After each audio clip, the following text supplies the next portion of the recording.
ngaha turakwitabye karamenya gasana nga kuri buri munsi twitabiriye ingoma yawe y'urukundo ku izina ry'Imana Data na Mwana na Roho Mutagatifu amen.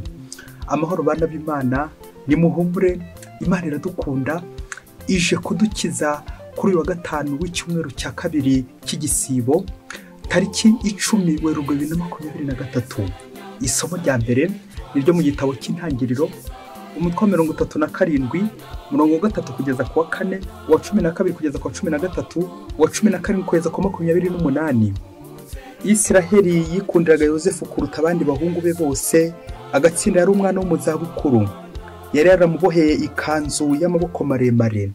Bene se babonye ko amutonesheje baramwanga, ntibongera kumuvugisha neza. Umunsi umwe bene se bari bahuye amatungo ya se kuri Sikemu. Yakobo abwira Yosefu ati, abo muvindimwe ntibaragiye Sikemu, ngwino nkohereze aho bari. Nuko Yosefu agenda akurikiranye bene se koko abasangi Dotani.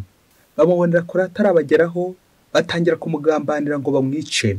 Baravugana bati, dore wa murose araje, nimuze tumwice ubu noneho tumujugunye muri rimwe muri ariya mariba. Tuzavuge ko inyamaswa y'inkazi yamumize, maze tuzarebe aho za nzozi ze zizamugeza. Rubeni arabyumva, agerageza kumubakiza. Arababwira ati, mwoye kumwica. Rubeni yungamo ati, mwimena amaraso, ahubwo ni mumujugunye muri iriya riba riri ku gasi, ariko mwoye kugira ikindi mumutwara. Kwari ukugira ngo amubakize, azamusubize se. Nuko Yosefu akibageraho baramufata, bamwambura ikanzu ye, ya kanzu y'amaboko maremare, bamujugunya mu iriba ryakamye ritakirimo amazi. Baricara bararya. Bagiye kubona, babona urushorero rw'Abayisiraheli bari baturutse i Gilihadi, ingamiya zabo zikoreye amakakama yosa, imibavu n'ishangi, bajya kubicuruza mu Misiri. Nuko Yuda abwira bene se ati, twica murumuna wacu tugahisha amaraso ye bitumariye iki? Nimuze tumugore n'abari Abayisiraheli, tutagira icyo tumutwara kandi tuvindimwe dusangiye n'amaraso. Iyo nama bene se barayishima. Haza kuza Amadiyani b'abacuruzi. Yosefu niko kumukura muri rya riba, bamugura n'Abayisiraheli, bamugura amasikeli 20 ya feza. Yosefu bamujyana mu Misiri. Iryo ni ijambo ry'Imana. Zaburi 105. Nimwiyibutse ibikorwa bihebuje by'Imana. Nimugarukire Uhoraho nyir'ububasha, nimwibutse ibikorwa bihebuje. Mwebwe nk'umoko ya Aburahamu umugaragu we, bahungu ba Yakobo abatoni be. Nuko Uhoraho ateza inzara mu gihugu, ibyo kurya birabura. Abanza kohereza umuntu. Yosefu wari umaze kugurwa bucakara. Ibirenge bye babibohesha ingoyi, ijosi rye baryambika iminyururu, kugeza ubwo ijambo ry'Uhoraho rigaragaje ko ari umwere. Umwami ategeka kumubohora, umutegetsi w'amahanga aramufunguza. Amugira umugenga w'urugo rwe, umutegetsi w'ibintu bye byose. Nimwiyibutse ibikorwa bihebuje by'Imana. Nyagasani Yesu ntabane namwe. Amagambo mu Ivanjili ntagatifu yanditswe na Matayo, umutwe wa 21 umurongo wa 33 kugeza ku 43, wa 45 kugeza ku 46. Muri icyo gihe Yesu abwira abatware bahereza bitambo n'abafarizayi ati, nimwumva undi mugani. Habayeho umuntu wari ufite umurima, awuhingamo imizabibu, awuzengurutsa uruzitiro, acukuramo urwengero, yubakamo n'umunara w'abararirizi, awatira abahinzi, maze yigira mu rugendo. Igihe cy'isarura cyegereje, atuma abagaragu be ku bahinzi kugira ngo bahabwe ibyatamurima. Ariko abahinzi bafata abagaragu be, umwe baramukubita, undi baramwica, undi bamutera amabuye. Nuko arongera yohereza abandi bagaragu baruta abambere ubwinshi, nabo babagenza batyo. Hanyuma batumaho umwana we, yibwira ati, umwana wanjye we ntacyo bazamutwara. Ariko abahinzi babonye umwana we, barabwirana bati, dore uzamuzungura, nimuze tumwice maze tuzazungura ibye. Nuko baramufata, bamwigiza hirya y'imizabibu, baramwica. Aho nyir'imizabibu azahindukirira, azagenzereza abo bahinzi. Baramusubiza bati, abo batindi azabicurwa abagome, maze imizabibu ye ayatira abandi bahinzi, bazajya bamuha ibyatamurima uko isarura rigeze. Nuko Yesu arababwira ati, nimwigeze musoma mu byanditswe ngo ibuye ryajugunywe n'abubatsi byabaye insanganyarukuta. Icyo gikorwa cya Nyagasani cyatubereye igitangaza. nicyo gituma mbabwira nti ingoma y'Imana muzayinyagwa maze ihabwe ihanga rizabyaza imbuto. Abatware b'abaherezabitambo bumvise imigani ye bamenya ko ari bo avuga, nuko bashaka kumufata, ariko batinya rubanda rwabonaga ko ari umuhanuzi. Iyo ni ivanjiri ntagatifu. Nuko bashaka kumufata, ariko batinya rubanda rwabonaga ko ari umuhanuzi. Amen, amen, amen. Bakristo bavandimwe, Yezu Kristo akuzwe. Buri munsi Imana itwoherereza intumwa, abatabazi, kugira ngo badutabare. Ariko abantu ntabwo tujya tubarebera izuba, turabarwanya. Bamwe turabagurisha, abandi tukabica, abandi tukabagira nabo uko dushoboye kose. Amasomo y'uyu munsi araryoshye cyane, ubwo tugiye kuzirikana ku ngeso wasanga uyifite nanjye nyifite, yitwa ishyari. Bityo tuze kuva aha ngaha buri wese yongera urukundo, dore ko turi mu gihe cy'igisibo, aho buri wese asabwa kongera urukundo, agahinduka akora neza igishimisha Imana. Mukristo muvandimwe, niba ufite ishyari, nawe ngwino maze twegere Nyagasani atubabarire aho twagiye duhemuka, kuko ishyari ryica, urifite amara kwica bagenzi be, no bikaza kurangira yishe yiyahuye. Ariko mukristo muvandimwe, ujye uzirikana iki kintu gikomeye cyane, kandi ubanze ugicaho akarongo. Ntawe ushobora kuburizamo umugambi w'Imana, umugambi w'Imana wo gukiza abantu. Iyo Imana yavuze yes, ntawe ushobora kuvuga no. Icyo Imana yashatse mpaka kigerweho, uko wabigenza kose. Ishyari ririca. Turabona ingero ebyiri muri amasomo z'amazina abiri yagarutsemo, Yosefu ndetse na Yezu. Ubwo tujye kugereranya ayo mazina abiri, turaza kubona ko yombi ahuye mu mugambi w'Imana wo gucungura abantu. Izina rya Yosefu mu gitabo cy'intangiriro twumvise, ndetse n'izina rya Yezu mu ivanjiri kwanditswe na Matayo twumvise. Reka rero abo bantu babiri tubagereranye, maze koko turebe uburyo Imana ishobora kubakoresha kugira ngo bacungure isi. Ariko abantu ntabwo babarebera izuba, barabahigahiga mpaka bashatse kuburiza mu mugambi w'Imana. Uzirikane iki kintu, ntawe ushobora kuburiza mu mugambi w'Imana, ntushobora kuzitira umugambi w'Imana.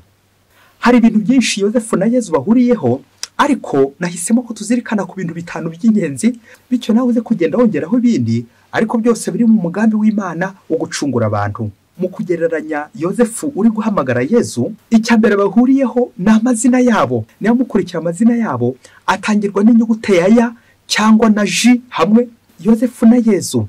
Rero akaba afite n'igisobanuro. Izina rya Yosefu ni igihebureyi Yosefwah, rigasobanura ngo Dieu ajoutera, Nyagasani azongera, Nyagasani ari kwagura umuryango we. N'izina rya Yezu mu gihebureyi Yeshua, rigasobanura Dieu sauve, Hakizimana, Imana iradukiza. Ngaho rero y'amazina abiri, Yosefu na Yezu, bari mu mugambi w'Imana wo gukiza abantu. Icya kabiri twabazirikanaho bombi inkomoko yabo. Aburahamu yabyaye Izaki, Izaki abyara Yakobo, Yakobo abyara Yosefu. Yosefu rero akaba ari umuhungu wa Yakobo, umuhungu wa Isiraheli. Akaba noneho ikimugaragaza nuko yari umwana fils bien-aimé, yari umwana ukunzwe na se. Na Yezu rero ni umwana w'Imana, akomoka mu ijuru birumvikana, akaba ari fils bien-aimé, akunzwe n'Imana. Icya gatatu twazirikana kuri Yosefu na Yezu nuko Yosefu ari honnête, kimwe na Yezu birumvikana, afite imico myiza, imico y'ubupfura, gukunda bene se, kujya gusura bene se. Na Yezu nawe afite imico myiza nyine yo kwemera kwitangira abantu, akaza kudusura, akaza iwacu, akaza munsi. Icya kane twabazirikanaho ni ineza yabo, aho bagaragaza ineza iza kwiturwa inabi. Yosefu yaraje gusura bene se, bishoboka ko yabashyiriye impamba, se yaramutumye. N'Imana ituma Yezu Kristo umwana wayo, ikamutuma munsi, ikamutuma ku bantu, kugira ngo ajye kugira abantu neza, abacungure. Na Yosefu nawe yaratumwe kuri bene se kugira ngo ajye kubagira neza, ajye kubasanganira. Nguwo umugambi wa se Yakobo, atuma umuhungu wakunda. Buryo ukunda koko uranamutuma, ukamutuma ku bandi, uramwizera. Na Yezu Kristo nawe biragaragara ko nyine yizewe n'Imana, Imana ikamutuma ku bantu, kandi nubwo abantu bagoranye. Rero tukazirikana iyo neza iza kwiturwa inabi. Anacyo kigereranyo cya gatanu, bene se wa Yosefu twumvise bamaze kumubona uburyo batangiye bamugirira ishyari kubera ko akunzwe na se. Nuko rero bagatangira bakamucura imigambi mibisha, reka tumwice, reka tumugurishe. Bikaza kurangira bageze gute? Bamugurishije n'Abanyamisiri, bamujyanye mu Misiri kugambana umuvandimwe wabo.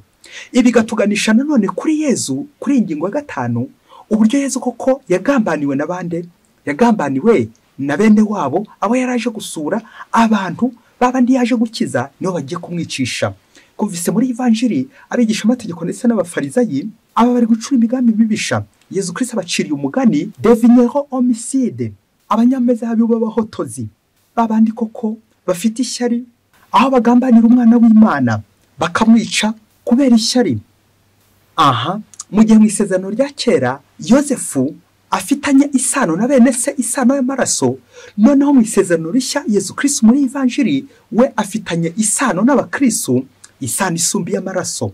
Dutangazwa nuko nyine abafitanye isano y'amaraso bagambanira mwene wabo Yosefu, no mu Ivanjiri tukumva uyu mugani Yezu Kristo aganishaho abacira amarenga y'ukuntu bagiye kumugambanira, y'ukuntu bagiye kumwica. Anayo nzira turimo y'iki gisibo izatuganisha kuri Pasika.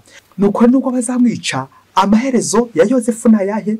Amaherezo ya Yosefu nuko azagera mu Misiri koko agakiza abayisiraheli, akabatabara ku nzara, nuko rero bagahonoka inzara bagakira. Na Yezu Kristo nawe umugambi we ntabwo uzakuka, n'ubundi rupfu azapfa ariko bizarangira ageze kuri Pasika azutse. Nguko Yezu Kristo azaherana n'urupfu, ahubwo yaje kugira ngo kuko aducungure. Nguwo umukiza, nguko Imana izagura umuryango wayo ihereye kuri Yosefu, ikagura umuryango wayo kugeza kuri Yezu Kristo. Yezu Kristo wa wundi uje kugira ngo agire gute adukize, adukirishe amaraso ye ya yandi abahotozi koko bamena, ariko bikaza kurangira koko umugambi w'Imana koko ntushobora kuburizwamo. Ese aha tukazirikana ko abakristo turi bene wabo wa Yezu. Iyo duhabwa Yezu Kristo, iyo twumva ijambo ry'Imana, iyo dusangira umubiri wa Kristo, duhinduka Yezu Kristo, duhinduka bene wabo wa Yezu Kristo, ntabwo tuba dushobora kumugambanira igihe n'igihe kandi byabamye. Ese bakristo ntimurabona bene wabo wa Yezu abahabwa Yezu Kristo, abakristo b'abarejiyo ariko b'abarozi? Ntimurabona abaririmbyi b'abasambanyi? Wagiye se ngo ugiye gushaka abajura ntibabashakira mu nkoramutima, abanyamutima, abicara ku ntebe za mbere mu kiliziya kandi byaba. Wagiye se ngo ugiye gushaka abasinzi ntibabashakira no mu bahereza? Wagize ngo ugiye gushaka nk'abagambanyi wajya kure y'abihaye Imana ushobora kubabonamo kandi byaba. Ugiye gushaka abicanyi se wababura mu kiliziya?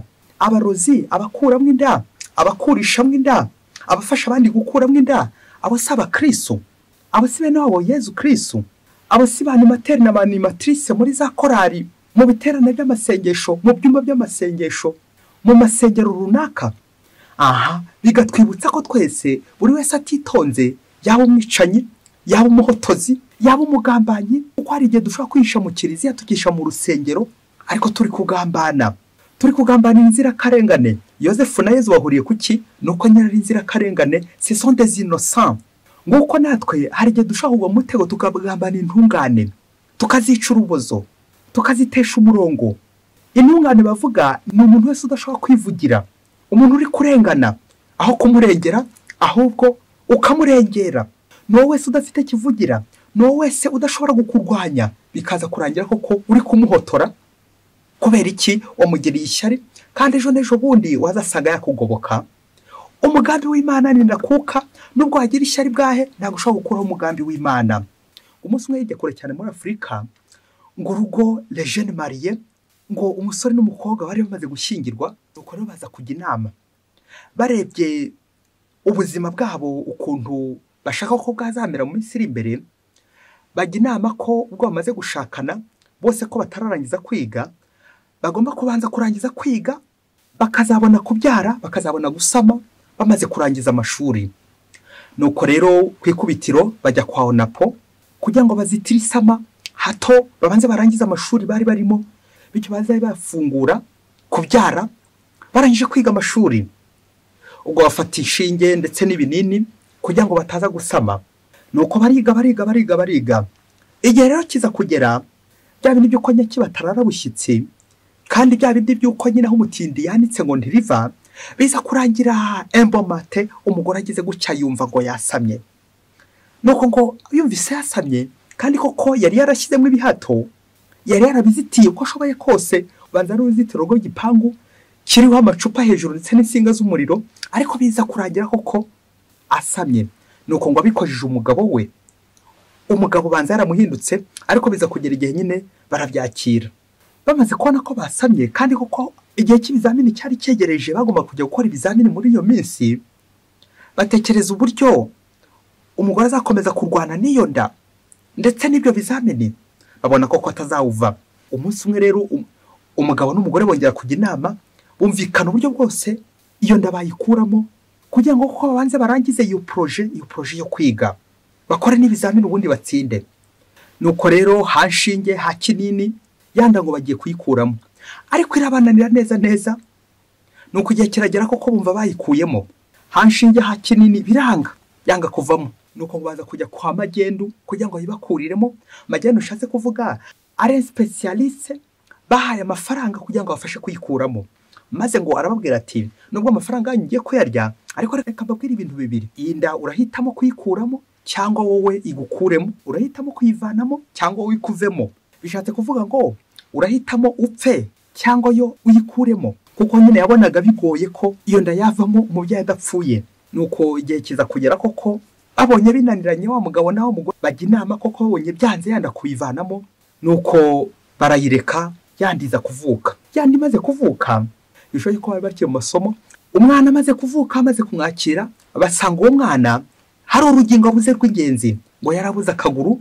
Yumvikana ngo yarafite akaguru kamwe, ngaho nawe yibaza icyatumye ka kaguru gacika. Nuko bababyeyi baricara bavuga ati ariko koko Imana yaratugerageje bigeze aha ngaha, uyu mwana ucitse akaguru twazahamiriza abandi babyeyi gute n'umwana udafite akaguru gutya, ngo natwe twabyaye koko? Ngo banga kwakira icyo gisebo. Nuko bafata wa mwana nimugoroba bamujugunya mu ishyamba, bakomeza amasomo yabo nk'uko byari bisanzwe. Wa mwana baramujugunye hirya mu ishyamba, impyisi ziboneye akaboga iyo hirya mu ishyamba. Nuko rwa rugo wa mugabo na wa mugore urumva bamaze kubohoka, barakomeza bariga. Igihe rero cyaje kugera ngo noneho bamaze kwiga ngo barashaka noneho kubyara. Ngana batekereza niba bagiye kubyara, ngo mu gihe noneho bemeye ko bagiye kubyara umwana, umugore ako kanya uburwayi buhita bumufata, uburwayi bwo kuva amaraso. Wa mugore koko atangira urugamba rw'uburwayi bwo kuva amaraso. Abazi ibinyabuzima cyane cyane umubiri w'umuntu murumva ko niba umugore ari kuva amaraso, reka tuvuge buri kwezi agenda ava amaraso, biragoye ko yasama, ntago bishoboka ko yasama. Nuko rero igihe kiragera barakomeza gutyo. Umwaka wa mbere wa mugore ahora ava amaraso, umwaka wa kabiri, umwaka wa gatatu, umwaka wa kane baravuje mu bitaro byose, bwa burwayi bwaranze gukira. Hagati aho mu gahinda gakomeye cyane ko nta mwana nyine bafite, batagaguje amafaranga menshi mu bitaro hirya no hino, ariko wa mugore yanze gukira. Ishavu n'agahinda muri urwo rugo, kandi barangije kwiga bafite za diplome z'ikirenga, ariko amare n'agahinda biri muri urwo rugo. Ibitaro byinshi barazenguruka bavuza shwi, wa mugore biranga gukira. Nuko ngo bigeze ku myaka 20, wa mugore yarihebye neza nyine, barihebye neza. Wa mugore koko yarazengurutse ibitaro byose, yaravujwe byaranze, umutungo warahashiriye. Nuko igihe kiza kugera umuntu abarangira muganga, un spécialiste, un gynécologue, uruzi kuvura indwara z'abagore ku buryo nta ndwara n'imwe yamunaniraga bene izo ngizo. Urumva imyaka yose 20 irashize, uwo mugore afite ikibazo kiremereye cyo kuva amaraso, n'agahinda gakomeye mu rugo. Nuko baza kujya kuri wa muganga kugira ngo ko barebe ko yabavura. Wa muganga koko arabavura, wa mugore arakira. Nuko ngo igihe kiza kugera, wa mugore mu butunzi bari batunze afata inka n'umugabo we ngo bagiye gushimira wa muganga wamuvuye. Nuko bagezeyo koko ngo bashimira muganga wavuye wa mugore agakira ya ndwara yo kuva amaraso. Ubwo byumvikane no kubyara yaremerewe no kuba yabyara, byashobokaga ko yabyara. Nuko mu gihe bicaye bari kuganira na wa muganga, mu gihe baje kumushimira, wa muganga atangira ababwira amateka ye, uburyo bwose yatoraguwe mu ishyamba n'umukecuru, umukecuru wari gutashya inkwi ngo akamutoragura. Nuko ngo amaze kumutoragura ngo mujyani we amwitaho, aramugaburira, aramwambika, aramurera, amuhira n'amashuri, nibwo yabaye dogiteri. Nuko dogiteri ko abwira amateka kubaho kwe, abasobanura n'ukuntu agendera mu mbago, ko umukecuru yamubwiye ko yabivukanye, ko bamutoraga mu ishyamba ariko ameze. Nuko umukecuru ngo ni amuha izina ryitwa kanze guhera, ngo kubera ko yamutoraguwe mu ishyamba amurwaniye n'impyisi zari zigiye kumutanyaguza. Nuko umukecuru akamusamira hejuru akamutora, ubundi akamurokora, akamurera, akamwitaho. Uwo kanze guhera niwe waje gukura, ariko byaje kwa ngombwa nyine ko agendera ku mbago, kuko nyine yavukanye akaguru kamwe. Nuko mu gihe ariko babwira amateka ye, babyeyi bombi barusha kwitegereza wa mwana dogiteri kanze guhera. Sibwo rero barebye kuri ka kaguru bibuka amateka, baza gusanga ari umwana wabo kubera ka kaguru. Bamaze kureba ka kaguru barakitegereza kubera ko avukanye akaguru kamwe kandi nanuwe akaba kigendera ku mbago. Nyuma y'uko bahaye amateka ye, barebye basanga ari umwana wabo w'imfura, wa wundi bajugunye mu ishyamba. None yabaye dogiteri kanze guhera koko. Siniriwe mvuga uburyo aba babyeyi bagize ikiniga gikomeye, n'uburyo baje gusubira mu mateka hamwe n'uwo mwana bamuhereza amateka, byumvikana ikiniga cyinshi bari kurira. Siniriwe mvuga n'uburyo baje kwiyunga na wa mwana, umwana wabo w'imfura. Ntabwo ari aho nshaka gutinda, ahubwo aho nshaka gutinda, babyeyi, nguko uko umubyeyi ashaka kugambanira umwana we, nguko umubyeyi ashaka kugurisha umwana we, akamugurisha n'imiti, akamugurisha n'inshinge, akamugurisha n'ibinini byo kwa magendu, imiti yo kwa magendu, inshinge zo kwa magendu, akamugurisha akamuheza mu ishyamba. Ariko umugambi w'Imana ni ndakuka. Ushaka kujugunya umwana, ejo bundi akaba ari ukuvura. Ushaka kujugunya umuvandimwe, ejo bundi akaba ari ukwitaho. Nguko ababyeyi benshi, ababyeyi gito, bamwe bagiye bakuramo inda, abandi bagiye bashaka kukuburizamo inda, abandi bagiye bazitira abana. Ariko dogiteri kanze guhera. Amaherezo Imana izakomeza uwo mugambi wayo, birangire koko uwo mwana abayeho, bikaza kurangira abaye umudogiteri, ano uri gukuvura akazagukiza. Nguko abakristo bavandimwe ba Yozefu, nubwo babagurisha bene wabo, ariko bagera mu Misiri bagakora ibitangaza, bakaba inshuti za Farawo, abanyabintu ba Farawo, bikaza kurangira aribo barokoye abana b'Imana, aribo barokoye umuryango w'Imana, ariwo Yisiraheli. Ni Yezu Kristo nanone nubwo bamugambanira bakamwica, abahotozi, ntibizarangira se Yezu Kristo acunguye abantu b'isi yose. Nguwo muganga, Médecins Sans Frontières, c'est Jésus Christ. Yezu Kristo ukiza ndetse n'abamugambaniye, Yezu Kristo ukiza n'abamuroshye mu ishyamba, Yezu Kristo ukiza agakiza n'abantu bose bashatse kumwica, abamugambaniye, Yezu Kristo akaza kubakiza. Kuko umukiro wa Yezu Kristo ugenewe abantu bose, ari abicanyi, ari abagambanyi, ari abanyeshyari, ari abagira neza. Umukiro wa Yezu Kristo twese uratugenewe. Aha nibwo uzasanga hari ababyeyi bagiye kugurisha abana babo, bakabagurisha ku biro, bakabatagaguza, bakabaroha mu ishyamba, bakabahata inshinge, bakabahata ibinini. Ariko umugambi w'Imana ni ndakuka. Mubyeyi nawe uze kwibaza abana wayongobeje, uze kwibaza abavandimwe umaze kuyongobeza, ugenda ugambanira kubera iki? Kubera ishyari.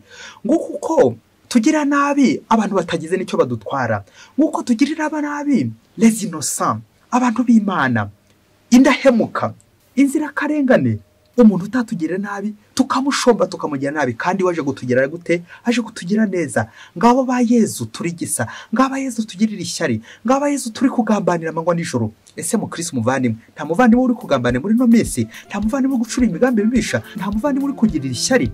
Aha uzirikane ko umugambi w'Imana ari ndakuka, nawe uze mu murongo w'Imana, maze muri iki gisibo wongera urukundo. Abo wagirira nabi, ca bugufi nawe usaba imbabazi. Kanze guhera. Umugambi w'Imana ntago ushobora guhera. Umugambi w'Imana ndakuka. Tuze gukora umwitozo, turi abantu bose baje tugiriye neza, turebe inyiturano y'iyo neza. Bere kuri Yozefu ndetse na Yezu, inyiturano y'ineza yabi nabi gute koko? Yezu Kristo utubabarire.